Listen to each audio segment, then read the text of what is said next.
Mamaya content mo paggisa ni Marcoleta kay Remulla. Wala nga po, hindi po umatin si Marcoleta. Hindi po niya nagisa si Remulla.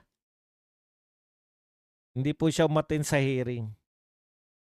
Hello po, Emily G. Siya Sanpay. Ay, oo nga. Si Ram pala ang Rehina Marigon. Love you always, Sisi. Mahinang nilalang, Francisco, 4. Opo, mahinang nilalang po ako. Pasensya na po. Nadalaw po kayo.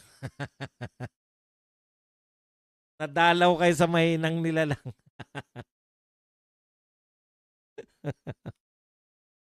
Pasensya na po. Wala akong magagawa. Sa ilalim ng punong saging ang mga classroom sa Pilipinas. Tama pa, nahuli Madwin mastermind. Mas madali na maliit, lalo yung malaking magnanakaw pa rin. Doc Buds, na-mention mo naman si Michael Jordan, GOAT talaga yan, kaya nga wala siyang talo sa 6 niyang biyahe sa NBA Finals. Yun nga po yun eh.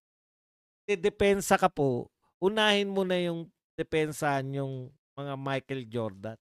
Ganun din po dyan. Di unahin nyo na yung mastermind kasi limited ang resources natin. Umattend yung mga neutral kuno na ayaw.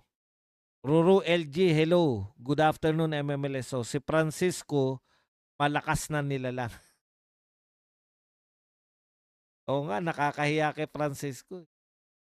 Hinang nilalang na. Panoorin nga natin yung vlogs ni Francisco para bago bumaba ng Malacanang ang mga Marcos Romualdez sa Taraneta, 1,000,000 Pilipino na mamamatay sa baha at lindol. Ang malupit pa po niyan, sa kauutang po natin, may time po sa pangyari sa Pilipinas, way back nung ako po ay kolehiyo, hirap na hirap po tayo makapangutang. Wala po nagpapautang sa Pilipinas.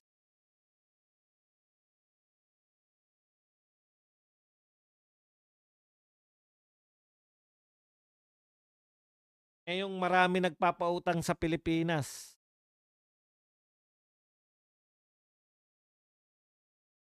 Huwag niyo na patulan si Francisco.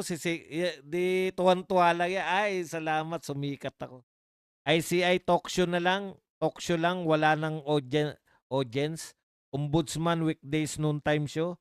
Puro lahat palabas lang para ma-entertain ng mga Pilipino.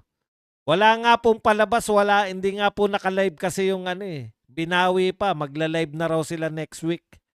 Binawi pa po ng ICI. Kalain nyo? Sila pa bumawi ng kanilang pagla-live. Pisot pala yan si Francisco. Oy, comment, tanong-tanong. Wala bang tanong? Dapat dalawin ng 22 classroom saan particular area nalagay? Baka multo rin niya. Kawawa naman si Vince. 22 na lang eh. Pinaghinalaan pang ghost classroom.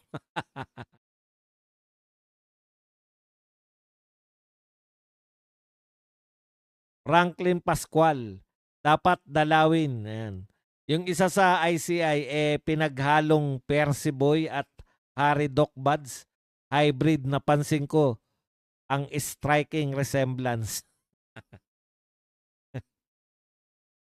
Tsaka, paano kayo magiging independent? Lagi nyo kasama si Vince Dizon, lagi nyo kasama si Remulla. Pucha, independent ba kayo? Oo nga, baka yung 22 classroom, yung iba ghost pa. Thank you, Boss Buds. Huwag mong intindihin yung mga hindi nakakaintindi sa'yo na nasasaktan sa mga madani mo. Madani mo. Hindi ko naintindihan.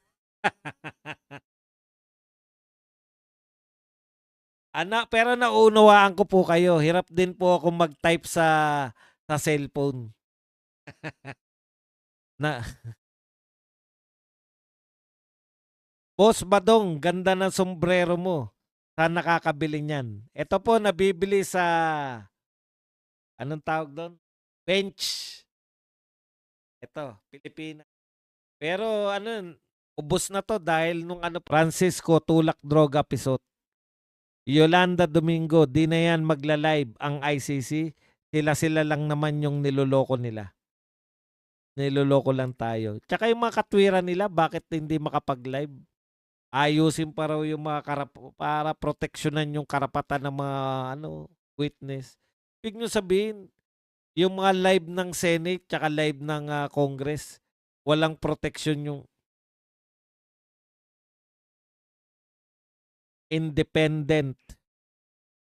Computer explosion now, Doc Buds. Short circuit later, Doc Buds, only in the Filipinas. Ibang klase dito. Din itong DPWH. Wala talagang kahiyan si Boying Remulla. Baka meron pang kalkalin si Boying kay Tess Daman. Kaya di siya makabira. Nahiya pa silang gawing zero ang classroom project. Kaya gumawa ng 22. Kakahiya. Panay po na kay PRRD pero ngayon, nagdudumilat ang korupsyon. Gigil ako. Oh. Huwag niyong pinapagigil si Cordapia. 1,678 goes sa school building project. Master 17, Boss Buds, pwede namang gawing state witness si Martin pero dapat isauli muna niya, ninakaw niya sa flood ko. Hindi po pwede yung gano'n. Ikaw ang main ano eh. Ikaw ang pinaka-utak eh. Tapos, bakit si Win Gatchalian lang ang nag-hearing kay Boying? Kasi po si Win Gatchalian ang chairman ng Finance Committee.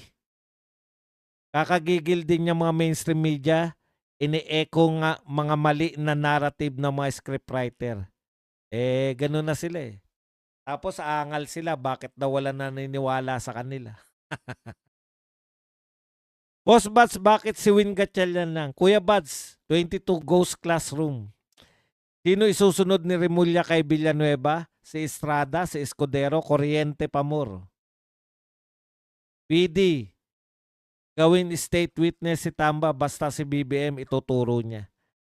Siyempre, alang nga naman ituro niya, mas mababa sa kanya. Ruru, good morning, sobra lamig winter. Leonard Alecha, boss, bukas na laban ni Casimiro, abangan namin live mo. Di na po ako nagla-live sa boxing eh. Ng boxing, kinonvert ko na rin. Crazy winter, sana all dito, grabe ang init sa Sub-Saharan Wakanda. Wufulaw music, pwede namang gawing state witness si Martin pero sa kabilang buhay niya.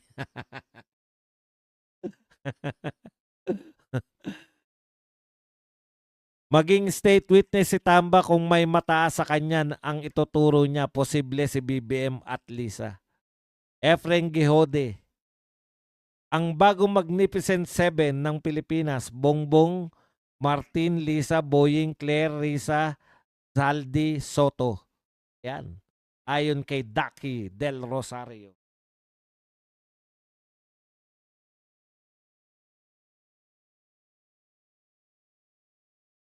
Comment pa po. Bago natin tuluyang iwan ito. Iwan ko ba? Iwan.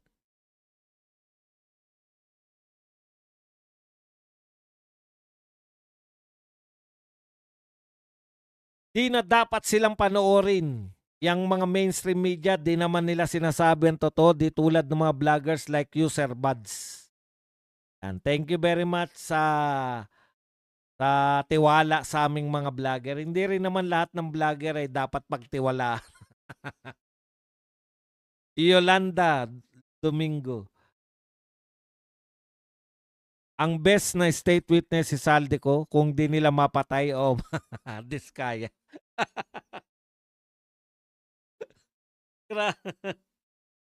Grabe naman. Si Adrian Sabili. Larry Sahagun, malinaw sa mga parents, 22 lang nagawang room. magreklamo kayo sa kinaukulan, damay nyo si PBBM. Diba? Tagang ganyan na. Ganda pa. Ann Curtis, oh. Ilan taon na ba to si Ann Curtis? Putya, malupit si Jericho Rosales, no? Kasabayan pa ni Jericho Rosales si ano eh. Ang Shota, yung anak ni Lotlot. Anak ka ng tatay mo. Nanligaw ka pa yata kay Lotlot eh.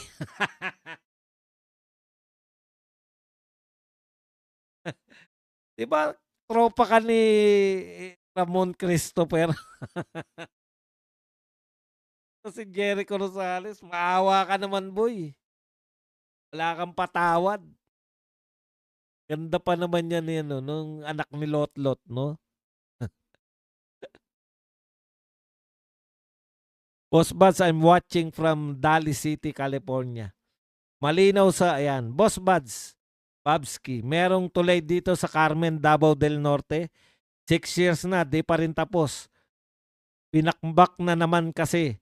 Substandard na. Open ito ni Marcoleta sa Senate. Kuya Buds, lagi ka dapat gumagamit ng di umano. Ruru LG, Doc Buds, may latest banat ba si Kiko Barsaga sa SOCMED? Ay, oo nga, nakalimutan ko. Bahagi nga pala natin yun ng ano. Meron, nakalimutan ko. Sabi ko, parang may nakalimutan ako i-discuss. Yung Kiko Barsaga presents pala natin, nakalimutan ko. Kiko Barsaga. Ito po ang latest kay Kiko Barsaga.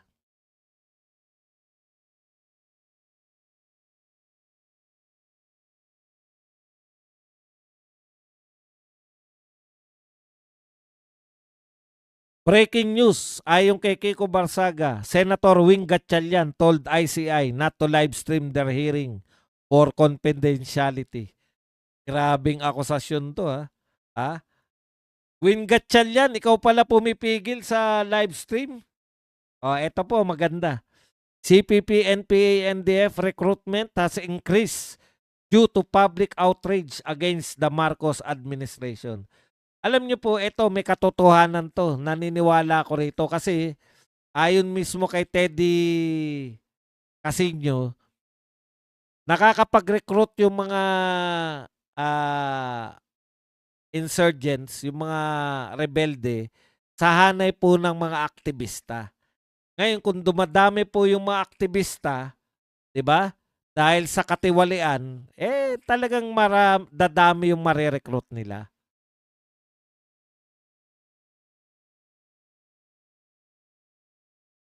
Ito naman po sabi ni Boying, ay hindi, natalakay na natin yan. Yan lang po ang mga latest na hindi pa natin natalakay kay Kiko Barsaga. Yan. Miyembro pa ng Ninja Kids yang si Jericho. Hindi, no? Alam ko kaidara niya si Lotlot pero Shota yung anak na ni Lotlot. Sabagay, si Vic Soto. Si Vic Soto nga, Vic Soto na. Si Pauline Luna po siya, Little Miss Philippines. Little Miss Philippines pa Ano magagawa natin? Ang tagal matapos ng pamumuno ni BBM, nakakainip na boss. Oo nga, no, para ang tagal na ng 3 years, ang tagal na ng Ivan Sky Lucero, 1985 pala ang birth year ni Ann Curtis Smith, Joseph. Swerte naman ng asawa nito, si Joseph. Renyos TV. Ang mga military sana ang pag-asa natin pero ngayon nababayaran na rin. Huwag niyo po naman lahatin. Kawawa naman. Nakikipaglaban po yung mga military natin tapos sasabihin nyo na nababayaran. Huwag naman pong ganun. Marami po dyan ang maginoo. Marami po ang nagpapakamatay laban sa bayan. Pangit naman po na akusahan natin sila ng ganun.